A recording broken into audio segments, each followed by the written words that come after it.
बिस्मिल्लाहिर्रहमानिर्रहीम। अस्सलाम वालेकुम नाज़रीन, मैं हूं कंबर ज़ैदी। प्रोग्राम देख रहे हैं आप अवामी एजेंडा में खसूसी प्रोग्राम कर रहे हैं। इमरान खान की पेशी के हवाले से इस्लामाबाद हाई कोर्ट में इमरान खान साहब पेश हुए।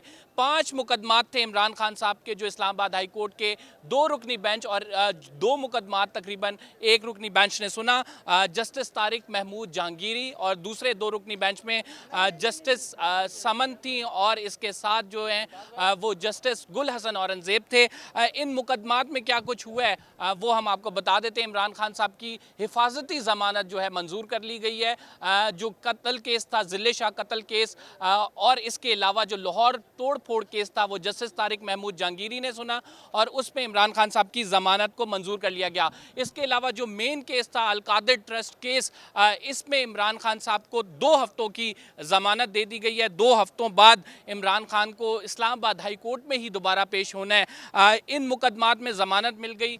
PDM कह रही है एक एक्स्ट्रा ऑर्डनरी रिलीफ जो है इमरान खान साहब को मिला है और वज़ीर आज़म ने यह भी कहा कि अदालतें इमरान खान साहब के लिए आहनी दीवार बनकर खड़ी हो गई हैं। आज हम प्रोग्राम में ये डिस्कस करेंगे, आपको यहाँ का अहवाल बताएंगे। राइट नाउ जो है इस्लामाबाद हाई कोर्ट के बाहर मैं खड़ा हुआ हूँ। टाइट सिक्योरिटी थी, जजेस गेट से इमरान खान साहब को लाया गया। एक्स्ट्रा ऑर्डनरी हालात थे यहाँ पे। सहाफ़ियों को भी, कुछ सहाफ़ियों को अंदर जाने दिया, बाकी तमाम लोग खड़े बाहर कवरेज कर रहे थे। रेंजर्स यहाँ पे मौजूद है, FC मौजूद है। पुलिस की मौजूदगी में जो है ये कार्रवाई हुई और तकरीबन सुबह 11 बजे इमरान खान साहब यहाँ पर लाए गए थे और शाम तक इमरान खान साहब यहीं हैं। रिटन ऑर्डर का उन्होंने वेट किया काफ़ी देर अदालत में, जिसके बाद इमरान खान साहब रवाना हुए। अब जो है तमाम सूरत हाल वो ये है कि इमरान खान साहब को किसी भी केस में गिरफ्तार नहीं किया जा सकेगा। इमरान खान साहब के वकील से इस तमाम बात जो कोर्ट में कार्रवाई हुई है इस पर बातचीत करेंगे, लेकिन इससे पहले मैं आपको ये बता दूं कि सुप्रीम कोर्ट ऑफ पाकिस्तान ने एक रोज़ के लिए जो अपनी हिफाजती तहवील में रखा था, उसके बाद जो इमरान खान साहब को पेश किया गया है। आज गैर रस्मी गुफ्तगू भी इमरान खान साहब ने की है सहाफ़ियों के साथ और अहाता है अदालत के अंदर, कमरा अदालत के अंदर जब सहाफ़ियों ने इमरान खान साहब से सवालात किए तो इमरान खान साहब का कहना था कि वो इस हकीकी आज़ादी की जंग को आगे लेकर बढ़ेंगे। उनका सिर्फ एक ही मुतालबा है कि इलेक्शन कराए जाएं और जब तक इलेक्शन नहीं होंगे उनकी जद्दोजहद जारी रहेगी। साथ उन्होंने ये भी कहा कि अगर किसी को मेरे से मसला है तो मैं उसको बताता हूं कि ऐसी कोई बात नहीं है, जो कि गलत फहमियाँ इदारों के दरमियान फैलाई जा रही हैं। और इमरान खान साहब ने कहा कि मेरी जमात की जद्दोजहद एक पुरअमन जद्दोजहद है। उनको बताया गया कि आपके पीछे जो इंतशार फैलाया गया, जो कुछ जो कारकुनान हैं उनकी जानिब से किया गया, जिस पर इमरान खान साहब ने कहा कि मैं तमाम प्रोटेस्टर्स को ये कहता हूँ कि वो अपनी जद्दोजहद जो है उसको पुरअमन रखें। तहरीक इंसाफ सिर्फ इलेक्शन चाहती है, इसके अलावा कुछ नहीं चाहती। ये सहाफ़ियों से गैर रस्मी गुफ्तगू इमरान खान साहब की जानिब से की गई कमरा अदालत के अंदर, और फिर आज जो है बड़ा रिलीफ इमरान खान साहब को हमने देखा कि मिल गया।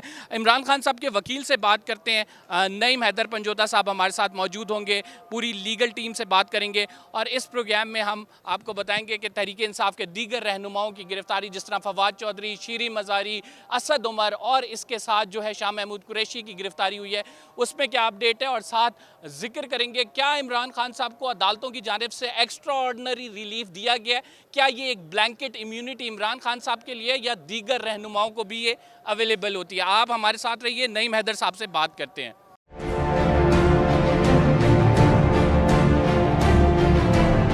नाज़रीन, तहरीक इंसाफ के लॉयर्स हमारे साथ मौजूद हैं, ख़ुसूसन नईम साहब, जिन्हें जब इमरान खान साहब की गिरफ़्तारी हुई तो इनको काफ़ी ज़्यादा चोटें भी आईं और आप देख रहे हैं कि सर पे भी पट्टी बंधी हुई है। आज की लीगल प्रोसीडिंग्स के हवाले से सबसे पहले जानेंगे। नईम साहब, क्या कहेंगे, आज जो लीगल प्रोसीडिंग्स हुई हैं इसमें कौन कौन से केस थे, इमरान खान साहब को किस किस केस में रिलीफ मिला है, ज़रा आवाम को बता दें। देखें, जो इमरान खान साहब के ऊपर केसेस हैं वो तो आपको पता है कि आए रोज़ दर्जनों के हिसाब से दर्ज हो रहे हैं। जितने केसेस हैं, इन शॉर्ट में बताऊं, तमाम केसेस के अंदर प्री रेस्ट बेल जो इस्लामाबाद के अंदर हैं वो हो गई हैं, और जो केसेस इस्लामाबाद की जुरिस्डिक्शन के अलावा हैं उनके अंदर प्रोटेक्टिव बेल मिल गई है। प्रोटेक्टिव बेल के अलावा जो 3 MPU है और 16 MPU है, उसके तहत जो गिरफ़्तारी की जाती है उसके अंदर भी वाज़ेह अहकाम दे दिए गए कि आप किसी मुकदमे में इमरान खान साहब को गिरफ़्तार नहीं कर सकते।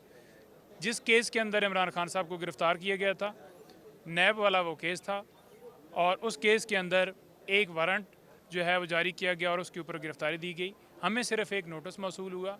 उस नोटिस का जवाब हमने दिया कि हमें कॉपियाँ दी जाएँ कि क्या इंक्वायरी हो रही है, तो नहीं दी गई। और उसके मुतबादल 28 तारीख को खुद ही फैसला करके पहले से तैयार की हुई चीज़ हमने खुद हाई कोर्ट के अंदर सरेंडर किया। उसमें प्री रेस्ट बेल के लिए हमारी बेल जो है वो दायर हो चुकी थी। उसकी बायोमेट्रिक के लिए खान साहब उस टाइम मौजूद थे। गिरफ़्तारी हुई, गैर कानूनी गिरफ़्तारी हुई। सुप्रीम कोर्ट ने फ़ैसला जो है वो वापस कर दिया। और उसके बाद अभी सूरत हाल ये है कि तमाम केसेस में उस समेत तमाम केसेस में उनकी ज़मानत हो गई है। अलकादिर ट्रस्ट वाले केस की बात करें तो ख्वाजा हारिस ने जो दलाइल दिए हैं और उसके बाद अलकादिर ट्रस्ट वाला केस बुध तक उसमें ज़मानत हुई है। जी, उसमें बुध तक ज़मानत हुई है। और अलकादर वाला जैसे मैंने आपको पहले बताया उसका प्रोसीजर है, एक बंदा बार बार आप नोटिस देते हैं वो नहीं आता, फिर उसके ऊपर आप कोई फाइंडिंग देते हैं, आप उन्हें बताते हैं कि आपके ख़िलाफ़ ये इंक्वायरी चल रही है या ये चीज़ें हैं, और उसे पूरा मौका दिया जाता है कि वो आके ख़ुद को डिफेंड कर सके, अपना बयान दे सके। उस नोटिस को भी चैलेंज कर दिया गया जो पहला नोटिस दिया गया था, जिसके ऊपर फिर आगे गिरफ़्तारी हुई। और उसके अलावा उस मुकदमे में प्री रेस्ट भी होगी, तो लिहाजा किसी मुकदमे में गिरफ़्तार नहीं कर सकते। इस वक्त हम फ़ैसले का इंतज़ार कर रहे हैं। फ़ैसला जो है वो अभी आएगा इन रिटन, और वर्बल जो है वो ऑर्डर हो चुका है। सर मुझे ये बताएं कि जो ज़िले शाह और लाहौर में तोड़ फोड़ का केस था, लाहौर की पुलिस इस वजह से आई भी थी। जी, वो यही इतला थी कि वो लाहौर में जो पिछले दिनों जो तोड़ फोड़ हुई और जो जिस सरकारी बिल्डिंग के ऊपर जो है वो आग लगाई गई, उसमें खान साहब नामजद थे। उसमें पुलिस आई थी गिरफ़्तार करने के लिए। कल रात को राना सनाउल्लाह साहब ने प्रेस कॉन्फ्रेंस की थी इसके ऊपर, और उस केस के गिरफ़्तारी के खदशात के पेश नज़र हमने उसमें प्री रेस्ट फाइल की और उसमें प्री रेस्ट हो गई है। खान साहब के साथ दौरान हिरासत जो रवैया इख्तियार किया गया, खान साहब कहते हैं कि वो सही था, बेहतरीन था। दौरान हिरासत खान साहब ने ये कहा कि देखें, रवैया आप सबसे पहले आपने देखना है कि जब हाई कोर्ट के अंदर थे वकला को मुझे वहाँ पे डंडे मारे गए और फ़ौरन ही ब्लीडिंग वहाँ पे शुरू हो गई। खान साहब को इसी तरह डंडा मारा, और जिस तरह से पकड़ के ले गए हैं जैसे बड़ा कोई दहशतगर्द है। हम तो किसी जगह पे रजिस्टर नहीं कर रहे थे, हम तो कहते थे कि लीगल गिरफ्तारी बेशक आज कोर्ट कहती कि ठीक है जी इस केस के अंदर है। उस दिन कोर्ट ने ऑर्डर किए और खान साहब चले गए, किसी ने कोई उसमें नहीं किया। तो ना खान साहब कभी उन्होंने उकसाया आवाम को कि आप सरकारी इमलाक के ऊपर ये हमला। लेकिन सर जो सरकारी इमलाक को नुकसान पहुंचा है, लोगों की प्रॉपर्टी को नुकसान पहुंचा है, इस हवाले से खान साहब ने कुछ कहा? देखें, इस हवाले से उन्हें भी वाज़ेह तौर पे पहले पता चल चुका था कि हमारी पार्टी के जो वर्कर्स हैं उनमें ऐसे लोग मौजूद थे जो पीटीआई का झंडा उठा के जिन्होंने वहाँ पे ये सारा फसाद बर्पा किया और जिन्होंने वहाँ पे ये सारी कार्रवाइयाँ डाली, उनका पाकिस्तान तरीके इंसाफ से कोई तलक नहीं है। खान साहब ने ये कहा है? जी जी, उनका कोई तलक नहीं कि सरकारी इमलाक को नुकसान पहुँचाना, सरकारी इमलाक के ऊपर हमला करना। उन्होंने कहा ये बिल्कुल ये गलत है, ना मैंने किसी को ऐसा कहा है। पुरअमन एहतजाज के लिए उन ज़रूर अपने लीडर से इज़हार यकजहती के लिए, क्योंकि एक गैर कानूनी गिरफ़्तारी हुई थी और वो आपके सामने है कि वो उसका रिज़ल्ट आपने सुप्रीम कोर्ट में देख लिया कि वो वाकई गैर कानूनी थी, और उसके ऊपर ही सारा वो रद्द-ए-अमल लोगों ने किया कि ये गिरफ़्तारी हमें कबूल नहीं है। और जिस तरह से गिरफ़्तार किया गया और जिस तरह से उनकी तौहीन की गई, तौहीन असल बेसिकली तो ये है ना कि आपकी एक इज़्ज़त होती है। तो जब आपकी इज़्ज़त ही ना रहे, जिस तरह से इन्होंने खान साहब की सिर्फ वो उनको उनकी तकरीम को नुकसान पहुंचाने के लिए कि उनको हर्ट करने के लिए इस तरह से उन्होंने गिरफ़्तार किया और जैसे वो पकड़ के पीछे से ले जा रहे थे। और पीडीएम ये कह रही है कि आप लोगों को एक्स्ट्रा ऑर्डिनरी रिलीफ मिला है, इसको किस तरह आप आंसर करेंगे? अदालतों से एक ब्लैंकेट इम्यूनिटी मिली है। जी देखें, पीडीएम मफरूज़ात करती रहे, सुप्रीम कोर्ट का फ़ैसला है। अब पहले तो अतरम अल्लाह साहब भी आपको पता है कि इस बेंच का हिस्सा थे, तो अब आप यही कह दें कि फिर सुप्रीम कोर्ट के सारे जज हैं उनके ऊपर नहीं है, तो फिर वो सारे घर चले जाते हैं और इनके मिनिस्टर जो हैं वो वहाँ पे जाके बैठ जाते हैं सुप्रीम कोर्ट में, वो अपने मर्ज़ी से फ़ैसले दे लेते हैं। अगर मुल्क में कोई भी एक्स्ट्रा ऑर्डिनरी कदम उठाया जाता है तो खान साहब का क्या लाए अमल होगा? आइंदा पार्टी की स्ट्रेटजी क्या है? अब आप लोग रिहा हो गए कोई हैं। भी ऐसा अमल किया जाता है तो खान साहब तो वाज़ह क्लियर हैं, पुरअमन एहतजाज तो होगा। और जिस तरह से आपने देखा, मैंने लाइफ अपनी हिस्ट्री में इस तरह का प्रोटेस्ट इस तरह से लोग निकलते हुए नहीं देखे। कोई सामने लीडरशिप का फुकदान था, हालांकि जो मेन लोग थे वो गिरफ़्तार हो गए लीडरशिप में, फिर पीछे तो किसी को नहीं पता था कि कहाँ जाना है। इंटरनेट की सर्विस मौजूद नहीं थी, तो लोग खुद ही निकल रहे थे।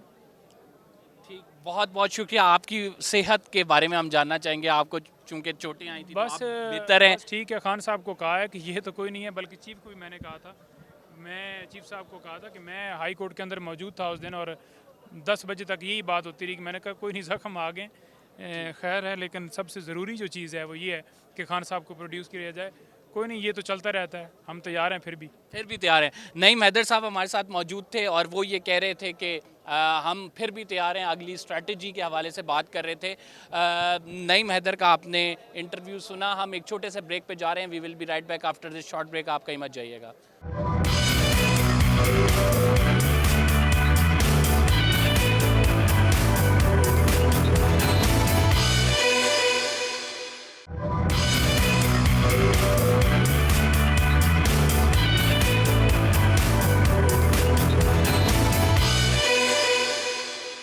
जी वेलकम बैक नाज़रीन। हमारे साथ इमरान खान की लीगल टीम मौजूद है। इस्लामाबाद हाई कोर्ट में आप एक्सक्लूसिव मनाज़र देख रहे हैं। इमरान खान की पेशी के हवाले से खसूसी कवरेज कर रहे हैं हम। बीना फराज हमारे साथ मौजूद हैं। उनसे जानेंगे कि खान साहब के अलकादर ट्रस्ट केस में क्या आर्ग्यूमेंट्स हुए, फिर अदालत की जानिब से क्या रिमार्क्स दिए, क्या फ़ैसला आया।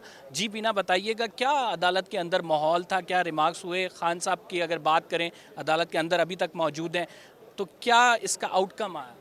अच्छा, मैं आपको बताऊं कि जो मियां गुल हसन साहब की कोर्ट में इनिशियली ये प्रोसीडिंग हुई, सबको पता है उसमें 2 वीक्स की बेल ग्रांट हुई है, protected bail pre arrest grant की है उन्होंने, और साथ में ये भी कहा है कि जो भी डिस्क्लोज्ड और अनडिस्क्लोज्ड हैं उन पे एफआईआर्स, उस सब में उनको प्रोटेक्शन दे दी गई है विद इन पाकिस्तान। तो अभी जो है उनका दूसरे केस की प्रोसीडिंग चल रही है जस्टिस जहांगीरी साहब की कोर्ट में।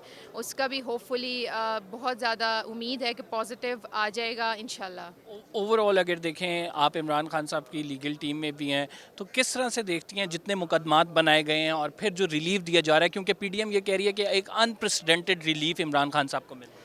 देखें जी, ये तो सबको पता है कि बेसलेस फ्रिवोलस केसेस इन पे बनाए गए हैं जिसकी कोई वो अथेंटिसिटी है नहीं, तो इसलिए आस पर लॉ अगर उसको आप कैरी करें तो उसमें यही एक्सपेक्टेड था। This was more than expected, जिस पे कल सुप्रीम कोर्ट का आपने देखा, आज फिर हाई कोर्ट की आपने ऑर्डर्स देखे, तो this was written on the wall because this was purely baseless cases. हम फवाद चौधरी के हवाले से भी, चूँकि उनकी भी गिरफ्तारी हुई, फिर पहले सुप्रीम कोर्ट में मौजूद थे, फिर जिस तरह से उनको गिरफ्तार किया गया, उसके बाद उनकी बेल पे क्या हुआ है? सर, उनकी बेल भी इनिशिएट हुई है, एंटरटेन नहीं करी फ़िलहाल तो हाई कोर्ट उसको अब उस पर भी एक हुई है प्रोसीडिंग, लेकिन अभी उसका कुछ इस तरह से नहीं है। बाकी उसके असद उमर साहब की उनकी भी हुई है सारा, लेकिन अभी उसकी कुछ एज सच वो नहीं है, आउटकम नहीं है। फराज चौधरी साहब, मुझे बताएं कि फवाद चौधरी साहब के कोई वेयर अबाउट्स का पता लग सका है? वो किस जगह पे हैं, कहाँ पे तहवील में लिया हुआ है उनको, और उनकी आपसे बात हुई है? नहीं, मेरे से कोई बात नहीं हुई। जब से उनको गिरफ़्तार किया गया है कोई रब्ता नहीं हुआ, और उनके वेयर अबाउट्स के बारे में हम काफ़ी फ़िक्रमंद हैं कि कहाँ पे हैं वो। पहले भी आपको पता है कि बड़ी ही एक जब अरेस्ट किया गया था तो बड़े ही ज़ालिमाना टाइम में हमने फेस भी किए, बड़ा फ़िक्रमंदी भी हुई, और उन्होंने बड़ी बहादुरी से वो सारा फेस किया जो भी ब्रूटैलिटीज़ थी। तो अल्हम्दुलिल्लाह आप भी करेंगे, क्योंकि हम हक़ और सच के साथ हैं, इमरान खान के साथ हैं, कोई फ़िक्र नहीं है। और अल्लाह ताला जो है वो सरखरू करेगा इंशाल्लाह। फवाद चौधरी साहब को भी करेगा, पूरे पाकिस्तान को करेगा, इमरान खान साहब को करेगा। आप फवाद चौधरी के भाई हैं, एक बुरा टाइम राइट नाउ नज़र आ रहा है पार्टी पे, और लग ऐसा रहा है कि जो लोग, जो रहनुमा अंदर हैं, वो एक लंबे ड्यूरेशन के लिए हैं, जिस तरह से पार्टी पे क्रैकडाउन जारी है। क्या कहेंगे इस पूरे क्रैकडाउन के हवाले से जो पाकिस्तान में सब कुछ हो रहा है? देखिए, ये वक्त तो हम पिछले 1 साल से जो है वो फेस कर रहे हैं, बड़ी जुर्रत और बहादुरी के साथ कर रहे हैं अल्हम्दुलिल्लाह। जैसे मैंने कहा कि जब आप राइट कॉज के लिए निकलते हैं, एक सही हक पे खड़े होते हैं, तो आपको ये परवाह नहीं करनी चाहिए, आपको अपनी जदोजहद जारी रखनी चाहिए। हम पाकिस्तान के लिए जदोजहद कर रहे हैं, जस्ट कॉज के लिए कर रहे हैं, और इंशाल्लाह उम्मीद है कि ये जो डार्क पीरियड है ये ख़त्म होगा। पाकिस्तान जो है वो दुनिया में बहुत आगे बढ़ने के लिए बना है, तरक्की करने के लिए बना है, और इंशाल्लाह पाकिस्तान वो मकाम हासिल करेगा, इमरान खान की सरबराही में करेगा इंशाल्लाह। ISPR की जो प्रेस रिलीज़ जारी की गई, उसमें कैटेगोरिकली कहा गया कि हमने वो लोग आइडेंटिफाई कर दिए हैं जो इस पूरे प्रोसेस को इनिशिएट कर रहे थे, इसको फैसिलिटेट कर रहे थे, और तहरीक इंसाफ के वर्कर्स ने जिस तरह से तबाही मचाई है कौमी सरकारी इदारों पे, लोगों के इमलाक को, हम उन लोगों को नहीं छोड़ेंगे। How do you see this statement? देखिए, मैं जैसे पहले अर्ज़ किया कि हम पिछले 1 साल से जो है वो फील्ड पे जदोजहद कर रहे हैं, हज़ारों की तादाद में इवेंट्स हुए हैं, पाकिस्तान तहरीक इंसाफ का कोई वर्कर आप मुझे उठा के दिखा दें कि जो किसी भी वायलेंस में मुलव्वस हो। हम पे तो इतनी ज़्यादा ब्रूटलिटीज़ हुई हैं, हम पे तो इतने आपको पता है केसेस हुए हैं, हमने जेलें काटी हैं, पुलिस गर्दी बर्दाश्त की है, एक भी पत्ता हमने नहीं तोड़ा, क्योंकि इमरान खान साहब ने हमें हमेशा कहा है कि आपने प्रोटेस्ट। तो फिर वो कौन थे जिन्होंने ये कोर कमांडर ऑफिस का घर भी हाउस भी जला दिया, कोर कमांडर हाउस, फिर जीएचक्यू में भी गए, वो आप लोगों के बंदे नहीं थे? नहीं, हमारे देखें हम तो इमरान खान के फ़िलासफ़ी को जो है वो इम्प्लीमेंट करने वाले लोग हैं, हम तो पुरअमन लोग हैं। सर अभी भी तरीके इंसाफ एहतजाज कर रही है, अभी कश्मीर हाईवे पे मारा मारी चल रही है, आप लोगों ने कॉल दी हुई है आज की, उसकी वजह से एक और इंतशार की फिजा पैदा हुई है। देखें, मैं आपको वो बता रहा हूँ जो हमारे लीडर ने हमें गाइडलाइंस दी हुई हैं। इमरान खान की ज़ीरो टॉलरेंस पॉलिसी है ऑन वायलेंस। उन्होंने हमेशा हमें कहा है, पार्टी की मीटिंग्स में भी हमें बैठ के कहा है कि कभी जो है वो कानून को हाथ में नहीं लेके आना। एक ऐसा लीडर जिस पे 150 झूठा मुकदमा बनाया हुआ, वो दिन रात उनकी 3 गोलियां भी लगी, उसके बावजूद वो कोर्ट्स में इमरान खान साहब तो कह रहे हैं कि रिएक्शन आएगा अगर आप मुझे गिरफ्तार करेंगे, ऐसे ही रिएक्शन आएगा। नहीं, रिएक्शन तो होता है ना, जब आप एक लीडर को विदाउट एनी रीज़न आप उसको पूरे दुनिया पाकिस्तान में जो है वो कभी इधर लेके जा रहे हैं, कभी इस कोने में लेके जा रहे हैं, कोई क्रीडेंस लीगल है नहीं है, तो रिएक्शन तो लोगों ने देना है। ऐसा वायलेंट रिएक्शन को सपोर्ट करती है तरीके से? बिल्कुल नहीं, मैंने जैसे अर्ज किया कि हमारे प्लेटफॉर्म से आप अपने प्रोटेस्टर से रिक्वेस्ट कर दें कि ये जो कुछ हो रहा है ये इंतहाई गलत है। देखिए, वैसे तो तरीके इंसाफ के जो लोग हैं वो बिल्कुल वायलेंट नहीं हैं, लेकिन अगर कोई लोग मुलव्वस होंगे, हमें नहीं पता, उसकी इंक्वायरी होगी, वो सामने आ जाएंगे। तो मैं तो इस प्लेटफॉर्म से यही मैसेज दूंगा, इमरान खान साहब की जो हमारी गाइडलाइंस हैं वो ये हैं कि आप पीसफुल रहें, पाकिस्तान हमारा है, ये सारी जितनी प्रॉपर्टीज़ हैं ये हमारी अपनी हैं, टैक्स पेयर के पैसे हैं। इमरान खान जैसा आदमी जो एक पानी की बोतल टैक्स पेयर के से जो ज़ाया नहीं होने देता, तो वो क्यों अमलाक हमारी जो है वो ज़ाया होने देता। Thank you very much. Faraz Chaudhry साहब हमारे साथ मौजूद थे। आप देख रहे हैं इस्लामाबाद हाई कोर्ट से एक्सक्लूसिव कवरेज हम आज कर रहे हैं, और जिस तरह से आपको मेरे अकब में नज़र आ रहा होगा कि इमरान खान साहब इस टाइम कमरा अदालत के अंदर हैं, तमाम मनाजर हम आपको दिखा रहे हैं, जिस तरह से रेंजर्स खड़ी हुई है, जिस तरह से पुलिस डिप्लॉय हुई हुई है, और सुबह से कशमकश का माहौल था कि इमरान खान को अगर ज़मानत मिल जाती है तो दोबारा गिरफ्तारी तो नहीं होगी।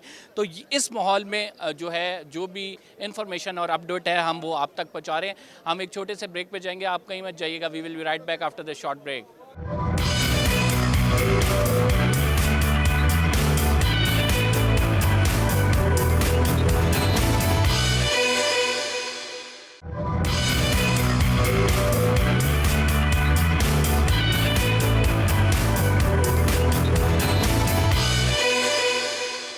वेलकम बैक नाज़रीन। इस्लामाबाद हाई कोर्ट से खसूसी प्रोग्राम कर रहे हैं इमरान खान साहब की पेशी पर। एजाज़ सैयद साहब मौजूद हैं, जियो न्यूज़ से इनका ताल्लुक़ है, सीनियर रिपोर्टर। एजाज़ साहब, आप बड़े अरसे से कवर कर रहे हैं, जिस तरह का रिलीफ राइट नाउ आप देख रहे हैं कि सुप्रीम कोर्ट ऑफ पाकिस्तान से मिला है, और उसके बाद इस्लामाबाद हाई कोर्ट से भी अलकादर ट्रस्ट केस में, how do you see this development? देखें जी, ये रिलीफ तो कल ही मिल गया जब चीफ जस्टिस साहब ने और उनके साथी जजेस ने इमरान खान को पेश करने का कहा, और फिर हमने देखा कि उनको रिलीज़ कर दिया गया। तो जब मुल्क की सबसे बड़ी अदालत के सबसे बड़े जो जजेस हैं वो रिलीफ का ऐलान करें और उसी रिलीफ की बिटवीन द लाइंस डायरेक्शन दें हाई कोर्ट को, तो मेरे ख्याल में वही रिलीफ जो सुप्रीम कोर्ट ने दिया था उसी लाइन के ऊपर रिलीफ इस्लामाबाद हाई कोर्ट से मिला। लेकिन सुप्रीम कोर्ट ऑफ पाकिस्तान में कल जो बात हुई सेंटिटी ऑफ द कोर्ट की and then access to justice की, उसको आप किस तरह से देखते हैं? क्या अहाता है अदालत में पैरा मिलिट्री फोर्स को किसी भी सियासी जमात के लीडर को इस तरह से गिरफ्तार करना चाहिए? आई एग्री कि इसके ऊपर सियासी जमात के लीडर की बात ही नहीं है, ये किसी आम शहरी को भी गिरफ्तार नहीं करना चाहिए। मसला ये है कि सियासी जमात का जो लीडर है, कोई भी लीडर हो, किसी भी जमात से ताल्लुक़ रखता हो, उसकी जो इम्पॉर्टेंस है और आम शहरी की इम्पॉर्टेंस है, क्या वो दोनों एक ही हैं? बिल्कुल एक। क्या अगर वो कानून के मुताबिक एक हैं तो क्या उनको कानून के मुताबिक एक ट्रीट किया जाता है? क्या अदालतें उन्हें एक ट्रीट की जाती हैं? यहाँ पर बहुत सारे ऐसे केसेस हैं जहाँ पर आम अफराद को पुलिस उठा लेती है, रेंजर्स या बाकी FC वगैरह का तो नाम ही परे रखिए। तो उस वक्त भी रिलीफ देना चाहिए। अगर रिलीफ कानून के मुताबिक मिले तो सबको मिले, ये नहीं होना चाहिए कि पिक एंड चूज़ हो। तो पिक एंड चूज़ नहीं होना चाहिए। बिल्कुल आखिरी शॉर्टली सवाल करूंगा कि आप क्या देख रहे हैं कि आइंदा आने वाले मुल्क में, चूँकि 14 को केस 15 को केस भी लगा हुआ है एक सुप्रीम कोर्ट इम्प्लीमेंटेशन बेंच का, कैसे हालात देख रहे हैं? मेरे ख्याल में क्राइसिस जो है वो फर्दर डीपन हो रहा है, क्राइसिस हल की तरफ नहीं जा रहा। हल की तरफ जाते हुए अभी तक कोई नज़र नहीं आ रही सिचुएशन के क्राइसिस हल हो जाएगा, क्राइसिस से हम निकल आएंगे। ये further it's further deepening and this is very dangerous for the country and it's economy. और इसका नुकसान जो है, सबसे ज़्यादा बर्डन जो है वो लोगों पर, मेरे पर और आप। मार्शल लॉ और इमरजेंसी की जो बातें कह रहे हैं, ये इसमें आप चूँकि मेरा नहीं ख्याल कि मार्शल लॉ लग रहा है मुल्क में, मेरा नहीं ख्याल। एजाज सैयद साहब हमारे साथ मौजूद थे, अपनी राय से आगाह कर रहे थे।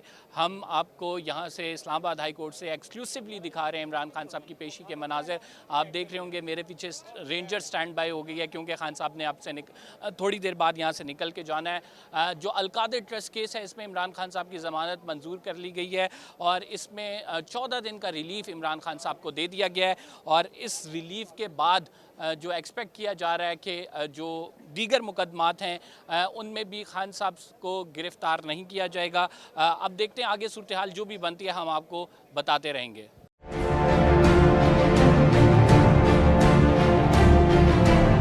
नाज़रीन, हमारे साथ सीनियर सहाफ़ी कामरान साहब मौजूद हैं। एक अरसे से कोर्ट्स को कवर करते आए हैं, पाकिस्तान के हालात, मुख्तलिफ अतवार चढ़ाव इनके सामने होता रहा है।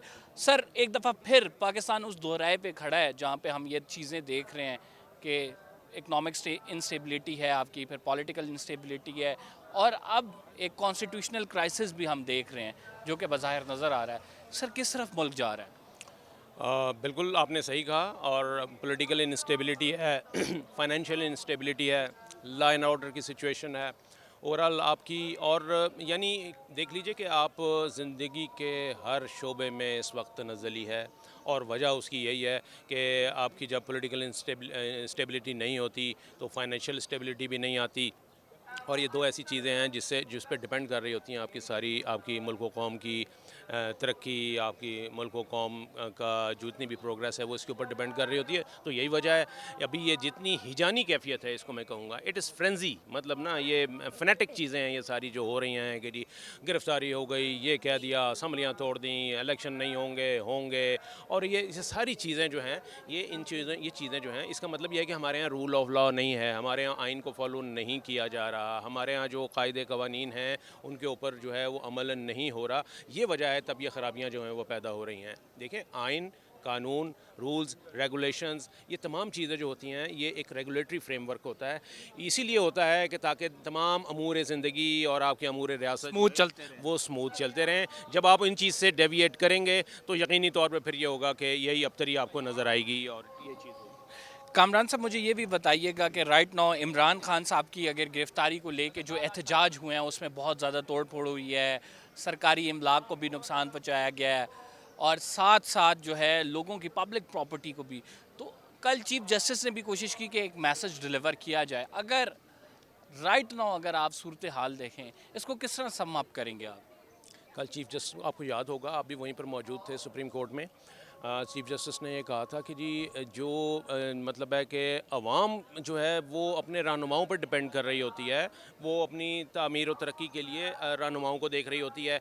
और हमारे रहनुमा इस वक्त ये हाल है कि जो लब व लहजा इस्तेमाल कर रहे हैं, जो लैंग्वेज इस्तेमाल की जा रही है वो यानी कि ऐसी है कि जिसको मतलब है कि कोर्ट भी नहीं किया जा सकता। ये बाकायदा शिकवा किया था उन्होंने और जिस पर उन्होंने इमरान खान साहब से कहा था कि आप अपना रोल जो है वो अदा करें। लेकिन वो जो मैसेज था वो सिर्फ के लिए नहीं था, इमरान खान के लिए, वो जो हमारे इस वक्त पॉलिटिकल एलीट हैं पीडीएम के लिए, सबके लिए था। यानी जो भी इस वक्त हेल्म ऑफ अफेयर्स में है, जो भी इस वक्त हुक्मरानों की फहरिस्त में है, उसकी ये जिम्मेदारी है कि वो इन चीज़ों को देखे, मुल्क व कौम का सोचे। देखें इसमें ना कंबर होता यह है कि सारी चीज़ें अगर आप इक़्तिदार के लिए करेंगे, सारी चीज़ें अपने मफाद के लिए करेंगे और मुल्की मफाद, अवाम का मफाद, कौम का मफाद उसको पसे पुश डालेंगे ना, तो फिर ये सूरत हाल होती है कि डॉलर जो है वो 300 रुपये का हो जाता है, पेट्रोल जो है वो 350 रुपये फ़ी लीटर को पहुँच जाता है और महंगाई का एक तूफ़ान होता है जिससे कि लोगों की ज़िंदगी अजीरन हो जाती है। तो यूँ समझ लीजिए कि आपकी जो तरक्की का पहिया जो आगे चलना चाहिए रुक जाता रुकता नहीं है। कामरान साहब, आप आइंदा आने वाले दिनों में कोई स्टेबिलिटी थोड़ी बहुत आती हुई देख रहे हैं? कोई ये हालात थमेंगे या इस तरह चलता रहेगा? मेरा ख्याल है इस वक्त राइट नाउ जहाँ हम खड़े हुए हैं इस वक्त, मुझे तो ऐसे वाइब्स जो है ना वो नहीं आ रही कि ये मामला जो हैं वो इस तरफ होंगे। मेरा ख्याल है कि शायद हम किसी मज़ीद क्लाइमेक्स का इंतज़ार कर रहे हैं कि हालात शायद मज़ीद ख़राब हों, मज़ीद अबतरी हो। फाइनेंशियल फ्रंट पे देख लीजिए हमारे जनाब मतलब हम दिवालिया होने की बातें हो रही हैं, तो वो कोई ऐसी वाइब्स आ तो नहीं रही हैं ऐसी कि जनाब जी हालात जो हैं वो ठीक होने की तरफ जा रहे हैं। अगरचे कि मेरी आपकी हम सब की ये ख्वाहिश है कि ये होना चाहिए। किसी से भी आप पूछें, देखें एक ले मैन भी है ना, वो भी ये कहेगा कि जी इन चीज़ों से निकलें, ये जो मुल्क व कौम के लिए सोचें, वो काम करें, वो चीज़ें करें जो कि मुल्क व कौम के लिए बेहतर हो। और मुल्क कौम के लिए क्या बेहतरी होती है? यही होती है पॉलिटिकल स्टेबिलिटी हो, फाइनेंशियल स्टेबिलिटी हो, आपकी अमन ओमान की चीज़ें जो हैं वो बरकरार रहें, ताकि कम से कम कोई महंगाई की बात कर सके। अब इस मौजूदा सूरत हाल में महंगाई तो बहुत कोई जाके वो सोचता है, भुगतना सबको पड़ता है। बिल्कुल सही बात करें कामरान साहब। और कामरान साहब ने बताया कि मुल्क में फाइनेंशियल इंस्टेबिलिटी की वजह से कितने मसाइल हो रहे हैं। आम आदमी के इश्यूज़ पे तो कोई बात ही नहीं कर रहा है। बात एक्चुअली यहाँ पे हो रही है जो हमें वो क्राइसिस दरपेश हैं जो इस मुल्क के एक्चुअल क्राइसिस नहीं है। मतलब ये कॉन्स्टिट्यूशनल क्राइसिस जो बन गया हुआ है, ये असम्बली तोड़ने के बाद से जिस तरह से हमें सूरत हाल नज़र आ रही है, इसमें एक पॉलिटिकल इलीट के तो पर्पस हमें सर्व होते हुए नज़र आ रहे हैं कि कोई जमात एक दूसरे पे हावी नज़र आ रही है, लेकिन अवाम पाकिस्तान का नुकसान हो रहा है। और अवाम का ये नुकसान कब तक होता रहेगा, ये एक बहुत बड़ा सवाल है जिसका आंसर शायद इस time right now current scenario में नज़र नहीं आ रहा कि कोई भी इसका आंसर करे कि कब तक हालात बेहतर होंगे।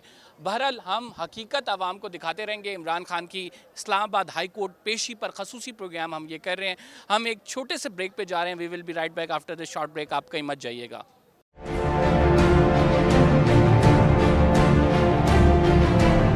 नाज़रीन, हमारे साथ असदुल्ला खान साहब मौजूद हैं। असद साहब जो हैं सीनियर सहाफ़ी हैं। असद साहब, काफ़ी अरसे से आप देख रहे हैं कि जिस तरह से पूरे मुल्क में मूवमेंट चल रही है, इमरान खान मुख्तलिफ़ अदालतों में पेश हो रहे हैं, हम साथ साथ होते हैं।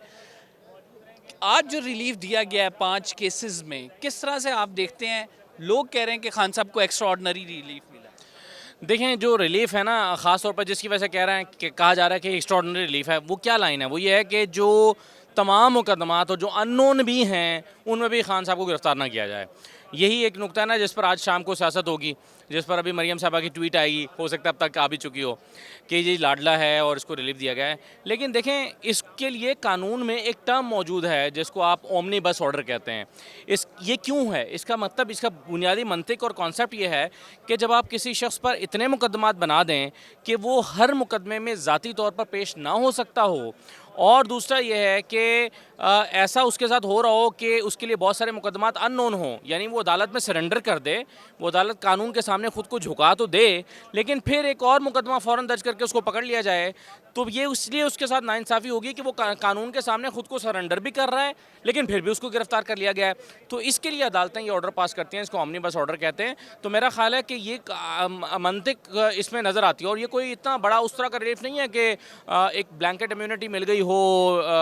एक कोई भी एक्स्ट्रा ऑर्डनरी हालात पैदा होते हैं, आप समझते हैं कि मुल्क पाकिस्तान उन हालात का मुतहम्मिल है? मेरा ख्याल है कोई भी नया तजर्बा इमरजेंसी का जो गौर हो रहा हो या कोई और चीज़, कोई भी नया तजर्बा जो है ये मुल्क को मज़ीद ख़राबी की तरफ लेकर जाएगा।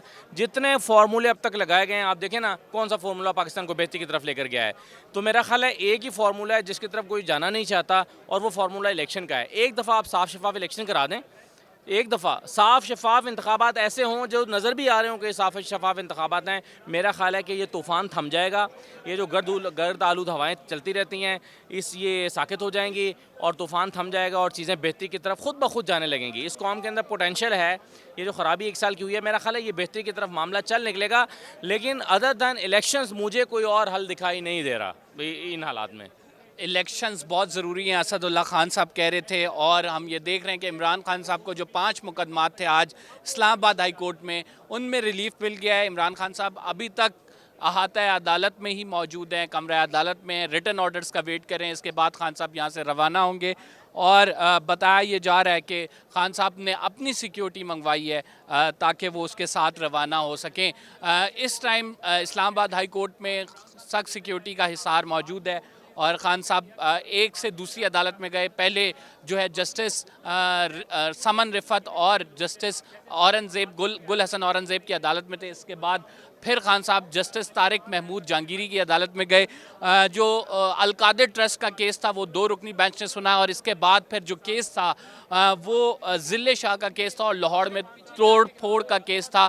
उसमें इमरान खान साहब को हिफाजती ज़मानत दे दी गई है और वो ज़मानत जो है मंडे तक है, और खान साहब को किसी भी केस में गिरफ्तार नहीं किया जा सकता। अदालत की जानिब से ये ऑर्डर्स जो जारी हुए हैं इनका बहुत बड़ा इम्पैक्ट हमें एक नज़र आ रहा है, और वो इम्पैक्ट हमें ये नज़र आ रहा है कि तहरीक इंसाफ को जो रिलीफ मिला है उससे तहरीक इंसाफ के जो सफ़ों में वो जश्न का समय है। यहाँ पे भी को आहत है, अदालत में भी नारेबाजी हुई, और खान साहब के जो मतवाले थे उन्होंने आने की कोशिश की, लेकिन उनको श्रीनगर हाईवे पे चूँकि रोक दिया गया। ज़्यादा बड़ी तादाद में तहरीक इंसाफ के कारकुन नहीं हैं, लेकिन कुछ कारकुनान, कुछ वकला जो तहरीक इंसाफ के हमायती हैं वो यहाँ ज़रूर पहुँचे हैं। इमरान खान साहब की पेशी एक एक्स्ट्रा ऑर्डनरी दिन था लाहौर इस्लामाबाद हाई कोर्ट में, जिस तरह से इंतज़ामात हुए, जिस तरह से इमरान खान साहब को पेश किया गया, और फिर एक लंबी समाअत हुई। सुबह से इमरान खान साहब 11 बजे से मौजूद हैं, और जब तक हम ये रिकॉर्डिंग कर रहे हैं इस टाइम तक इमरान खान साहब आहत अदालत से रवाना नहीं हुए। तो हमारी ये कवरेज का मकसद था आपको डिटेल से बताया जाए आज इस्लामाबाद हाई कोर्ट में पूरा दिन कैसे गुजरा, खान साहब के मुकदमात के हवाले से कितनी सख्त सिक्योरिटी थी। बड़ी मुश्किल से हम यहाँ पे आए और हमने भी कवरेज की। प्रोग्राम का टाइम ख़त्म हो गया है, खान साहब को तो मिल गया है ये रिलीफ, लेकिन वहाँ पे हुकूमत जो है वो इस रिलीफ को लेकर अदालत को क्रिटिसाइज़ कर रही है और कह रही है कि खान साहब अभी भी अदालत के लाडले हैं, इस वजह से उनको रिलीफ दिया जा रहा है। ये मामलात क्या रुख इख्तियार करेंगे ये आने वाला वक्त बताएगा। सुप्रीम कोर्ट ऑफ पाकिस्तान में 15 मई को जो है एक इम्पॉर्टेंट केस की समाअत है जो कि मुल्क की तकदीर का फ़ैसला कर सकता है, और उसमें पंजाब के इंतखाबात के हवाले से बात होगी। इलेक्शन कमीशन की एक नज़र-ए-सानी दरख्वास्त लगाई गई थी, उसकी समाअत होगी, तो वो भी तमाम रुख का तयन करेगा कि मुल्क की हालात किस तरफ जा रहे हैं। फ़िलहाल के लिए कंबर ज़ैदी को इजाज़त दीजिए, इंशाअल्लाह अगले प्रोग्राम में आपसे मुलाकात होगी। अल्लाह हाफ़िज़।